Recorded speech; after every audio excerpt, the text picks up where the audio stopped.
Covid-19 pandemiyası dövründə doğulan uşaqlarla bağlı bir risk məsələsi gündəmdədir. Gündəm xəbərin efirində bir araşdırma xəbərini diqqətinizə çatdırırıq. Belə ki, bugün 2 noyabr tarixidir.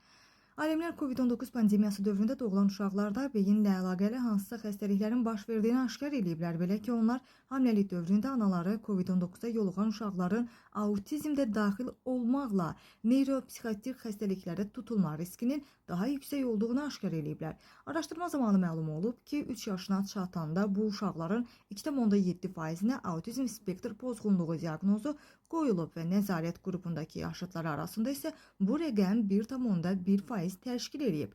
Alimlər 2020-ci ilin martından 2021-ci ilin may ayına qədər ştatda doğulan 18 min hamilə qadın və onların uşaqlarının tibbi məlumatlarına təhlil ediblər. Laboratoriya tərəfindən təsdiqlənmiş Covid-19 861 hamilə qadında aşkar edilib və 3 yaşına çatana qədər bu qrupdakı demək olar ki, hər 6 uşaqdan birində həmin xəstəliklərlə əlaqəli diaqnoz qoyulmuş olub.